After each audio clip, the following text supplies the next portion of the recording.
Episode 4 हकीकत का तूफान।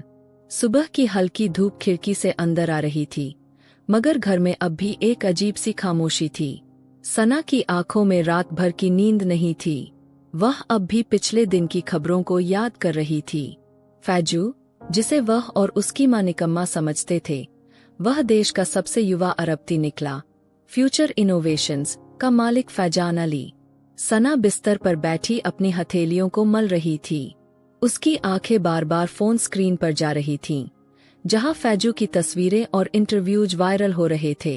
उसे यकीन नहीं हो रहा था कि जिसके साथ उसने इतने ताने मारे, वही शख्स करोड़ों का मालिक था। उसी वक्त रुखसाना बेगम भी मोबाइल पर खबरें देख रही थी। उसकी आंखों में पछतावा साफ झलक रहा था। वह बड़बड़ाई, अल्लाह, हमने इतने साल तक इस आदमी का मजाक उड़ाया, ये तो हमसे भी बड़ा आदमी निकला। तभी सना की सहेली आयशा का कॉल आया। आयशा ने उत्साह से कहा, यार सना, तू कितनी किस्मत वाली है।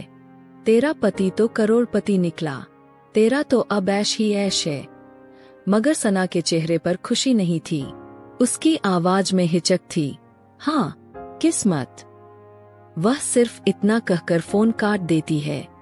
अगले दिन घर का माहौल एकदम बदला हुआ था। रुखसाना, जो कल तक फैजू को ताने मारती थी, अब उसके लिए सुबह सुबह चाय बना रही थी। सना ने भी पहली बार बिना तंज के उससे नाश्ते के लिए पूछा, मगर फैजू ने ठंडी निगाहों से उन्हें देखा और बिना कुछ बोले घर से निकल गया। ऑफिस में हलचल। फैजू जैसे ही ऑफिस पहुंचा, बाहर मीडिया का जमावड़ा लगा हुआ था। कैमरों की फ्लैश लाइट उसके चेहरे पर पड़ रही थी। रिपोर्टर्स उसे घेरकर सवाल पूछ रहे थे। सर, आपने इतने साल तक अपनी पहचान सबसे छुपाकर कैसे रखी? सर, आपकी सादगी देखकर कोई यकीन ही नहीं कर सकता कि आप अरबती हैं। फैजू ने हल्की मुस्कान के साथ सिर्फ इतना कहा, कभी कभी कामयाबी चुपचाप आगे बढ़ना पसंद करती है, क्योंकि शोर में अक्सर उसकी कद्र कम हो जाती है। उसकी सादगी और जवाबों ने सभी का दिल जीत लिया। उसकी तस्वीरें और वीडियो सोशल मीडिया पर वायरल हो गए। लोग उसकी तारीफ कर रहे थे। रियल हीरो फैजान अली जैसे हैशटैग ट्रेंड कर रहे थे। घर में जलन और दिखावा। उधर घर में सना और रुखसाना ने अचानक फैजू के प्रति अपना रवैया बदल लिया था। रुखसाना बेगम, जो कल तक उसे मुफ्त का खाने वाला समझती थी, अब उसके लिए चाय और नाश्ता बना रही थी। सना ने भी उसे अपने करीब लाने की कोशिश की। शाम को जब फैजू घर लौटा, तो सना ने मुस्कुराते हुए कहा, तुम बहुत थक गए हो ना, मैं तुम्हारे लिए कॉफी बना देती हूँ। उसकी आवाज में पहली बार नरमी थी। फैजू ने उसकी ओर देखा, मगर कोई प्रतिक्रिया नहीं दी। रात के खाने पर रुखसाना ने कहा, बेटा, मुझे माफ कर दो, मैंने तुम्हें कभी समझा ही नहीं। तुम तो कितने बड़े आदमी हो। फैजू ने बस हल्की मुस्कान के साथ कहा, आपको माफ करने का सवाल ही नहीं उठता। गलती आपकी नहीं थी, बस मेरा सच आपने कभी देखा नहीं। मगर उसके चेहरे की मुस्कान के पीछे अब एक अलग सन्नाटा था, एक अजनबी एहसास। रात को सना छत पर अकेली खड़ी थी। उसके हाथ में उसका मोबाइल था, जिसमें फैजू की वायरल तस्वीरें थीं। वह उन्हें जूम करके देख रही थी। उसके मन में पछतावे का सैलाब उमड़ रहा था। उसकी आंखों में आंसू आ गए। वह अंदर गई और डाइनिंग टेबल पर फैजू की डायरी देखी, जो उसने पहले कभी नहीं पढ़ी थी। उसने हिचकते हुए डायरी खोली। उसमें फैजू के हाथ से लिखा था, कभी कभी अपने ही लोग तुम्हें सबसे ज्यादा तकलीफ देते हैं।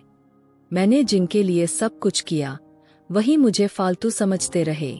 शायद एक दिन उन्हें मेरी अहमियत का एहसास हो, लेकिन तब तक शायद मैं बहुत दूर जा चुका होऊंगा। सना की आंखों से आंसू गिरने लगे। उसे एहसास हो गया कि उसने कितनी बड़ी गलती की है।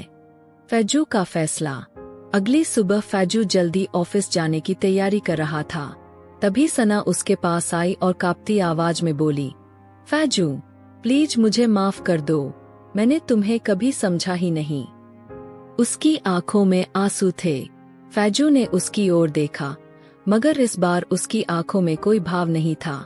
वह बस हल्की मुस्कान के साथ बोला, माफी, मैंने कभी शिकायत की ही नहीं, तो माफी किस बात की। सना ने उसका हाथ पकड़कर कहा, प्लीज, अब सब बदल गया है।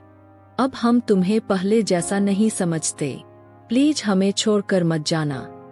फैजू ने धीरे से अपना हाथ छुड़ाया और गंभीर आवाज में कहा, अब बहुत देर हो चुकी है सना। मैं अब उस घर में नहीं रह सकता जहां मेरा सम्मान नहीं था। मैंने इतने सालों तक ताने सुने, लेकिन अब नहीं। मैं अब सिर्फ अपने लिए जीना चाहता हूँ। यह कहकर वह घर छोड़कर चला गया। सना और रुखसाना दरवाजे पर खड़ी उसे जाते हुए देखती रहीं, मगर इस बार उनके पास उसे रोकने का कोई हक नहीं था।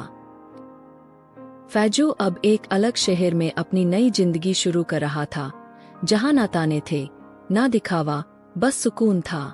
क्या सना और रुखसाना कभी फैजू को दोबारा देख पाएंगी? क्या फैजू उन्हें कभी माफ करेगा, या फिर उसकी जिंदगी से वे हमेशा के लिए दूर हो जाएंगी?